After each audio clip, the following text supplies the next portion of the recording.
청와대에서 굉장히 난감했던 이슈가 최근 있었죠. 신현수 민정수석이 사의를 표명한 겁니다. 어떻게든 청와대가 갈등을 봉합했는데 저 초선 여당 강경파 의원들 모임에서 이런 말들이 나왔습니다. 청와대는 신수석의 비판 여론에 대해서 굉장히 조심하고 자제하는 그런 분위기입니다. 어떻게든 갈등을 봉합시켜놨는데 저 모임에서 이런 말들이 나왔습니다. 검찰 출신을 민정수석으로 임명한 것이 일종의 난센스다. 자, 임명한 건 대통령인데 대통령의 임명에 대해서 넌센스다라고 초선 강경 모임 공청회에서 나왔어요. 신수석은 임기 막판 접어드는 대통령과의 인연 등은 얼마든지 제쳐버릴 수 있는 사람이다. 그리고요. 민정수석이 언론 플레이했다. 최근 검사장 인사가 창피하다는데 창피한 게 누군지 적반하장도 짝이 없다. 그리고 대검 차장이 백주된 낮에 건방을 떨었다. 이런 얘기들도 나왔습니다. 야당의 지도부인 김연아 비대위원이 보시기엔 어떻습니까? 청와대 입장에서는 좀 난감할 것 같아요. 신수석을 어떻게든 좀 다독이면서 같이 가려고 부단히 애를 썼는데 지금 초선 의원들을 중심으로 한 모임 공청회에서 저런 말들이 나왔어요. 특히 대통령이 신수석을 임명한 것이 넌센스다. 센스, 상식, 넌센스는 비상식적이다. 글쎄요, 노무현 대통령이 살아계셨으면 이런 말씀을 하시지 않았을까. 이 정도면 막가자는 거 아닙니까? 이런 표현을 하셨을 것 같습니다.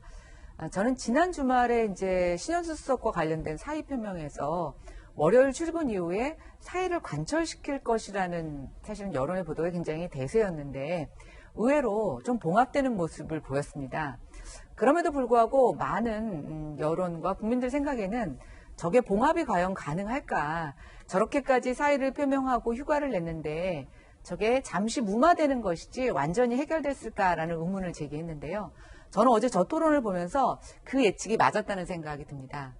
봉합 안 된 것 같습니다. 대통령의 뜻을 거스르는 정도가 아니라 이제는 대통령을 좀 이렇게 예전 조선시대로 말하면 무군이라고 하죠. 없는 사람 취급하고 자기네들끼리 막 함부로 나가는 것 정도라고 저는 생각될 것만큼 지금 대통령이 이 시국에 대해서 판단하고 계시는 의견이나 이런 것들을 여당 의원들이 존중하지 않는 것 같다는 생각이 듭니다. 대통령의 판단이 지금 철저하게 배제되고 있다는 말씀이세요? 네, 그렇게 생각합니다. 왜 잠깐만 이렇게 금방금방 잊어버리는지 모르겠는데요. 추윤 갈등을 통해서 우리 지난 한 달 전만 하더라도 대통령의 지지율이 얼마나 추락하고 있었는지 또 현직 검찰총장이 대선 후보로서 얼마나 많은 지지를 받고 있었는지 이 상황에 대한 위기의식이 저는 이제 금세 휘발유처럼 날아가 버린 게 아닌가라는 생각이 들어서 지금 그 어느 때보다도 저는 과연 국민들 입장에서 한번 생각해 보십시오. 검찰개혁 이슈가 저렇게 사활을 걸 만큼 급한 이슈일까?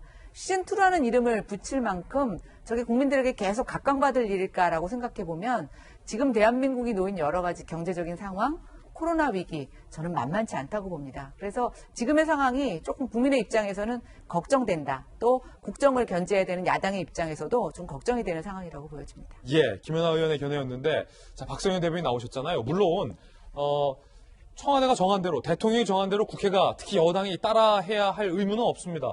여당은 독립적인 입법기구고 국회의원 한 사람 한 사람이 독립된 입법기관이기 때문인데 그런데 지금 방금 이재명 기자나 우리 김연아 비대위원의 견해 혹은 오늘 조간신문의 분석처럼 대통령의 영이 서지 않는다. 혹은 대통령의 레임덕의 서막이냐 이런 분석이 나오면 좀 곤란하잖아요. 여당 입장에서도. 예, 그렇죠. 예.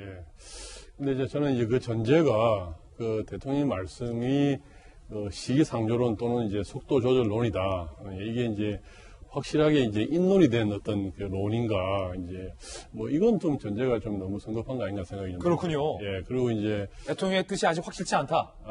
그렇다기보다는 이제 대통령이 다 아시다시피 좀 이제 답답할 정도로 예, 경상도 말로 좀 깝깝할 정도로 이렇게 원칙주의자십니다. 그래서 이제 아마 이런 그 사안 이제 중수청을 만들어서 국가 공권력 중에서 수사권을 이렇게 독립해내는 이게 기능의 큰 이제 그 이동이죠. 이제 이런 문제를 이제 입법을 하고 이제 기구를 만드는데 그것이 급하다고 해서 이제 실을 바늘 허리에 끼워서 이렇게 쓸 수는 없지 않느냐. 그래서 아마 일반적인 어떤 입법의 과정보다 훨씬 더 많은 어떤 논의와 준비가 좀 필요할 것이다. 그리고 이제 더구나 지금이 그 검경 수사권 조정하고 공수처가 이렇게 출범을 한 상황에서 이제 말씀하신 대로 수사권의 안착이라는 문제, 이런 문제도 중요하지 않습니까? 그래서 이제 그런 것을 다 감안해서 이렇게 해 나가야 되지 않느냐라는 아주 원칙적인 말씀이었는데, 이제 그게, 뭐, 이렇게 속도 조절로, 시기상조로 뭐, 이렇게까지 해석될 수는 있느냐, 뭐, 이렇게 좀 생각이 좀 들기도 하고요. 그 다음에 이제, 저희 이제 민주당의 이제 검찰개혁 특위의 위원들을 비롯한 어떤 초선 의원들은 사실은 이제 검찰개혁의 어떤 사명감, 중요성 이런 부분들은 뭐 일찍이 여러 번 이제 표방해 왔었고요. 그리고 이제 중수청 설치가 뭐 뜬금없이 나온 이야기가 아니고 우리 문재인 정부의 검찰개혁 로드맵 속에서 사실은 이제 궁극적인 방향에서 기소와 수사를 분리하는 것이 그 방향이었기 때문에 지금 이 단계에서 검찰개혁 시즌2라고 하는 이름으로 이렇게 이제 당위성을 강조한 것이죠. 강조한 것이고. 그래서 그렇게 하다 보면 이제 공청회를 열면은 이제 오시는 분들이 외부 인사들이 또 강경한 이야기를 하기도 합니다. 이제 그렇게 좀 봐야 된다. 그래서 이 국면에서 어떤 당청 간의 어떤 뭐 이견이 있다거나 또는 이제 뭐 당내에서 지도부와 소정파에 또 이견이 있다거나 뭐 이렇게 보는 것은 조금 뭐 지나친 해석이 아닌가 이렇게 보입니다. 예, 대통령이 명확하게 발언을 하지 않았기 때문에 사실 대통령의 뜻을 거스렸다라고 할 수 없다라는 또 당 차원의 입장까지 좀 들어보고 있습니다. 다양한 견해들 들어보고 있습니다. 결과적으로 박 장관이 말했던 대통령의 뜻을 어떻게 해석하느냐에 따라서 상황을 달리 볼 수 있을 것 같다라는 생각으로 좀 정리될 수 있을 것 같은데요.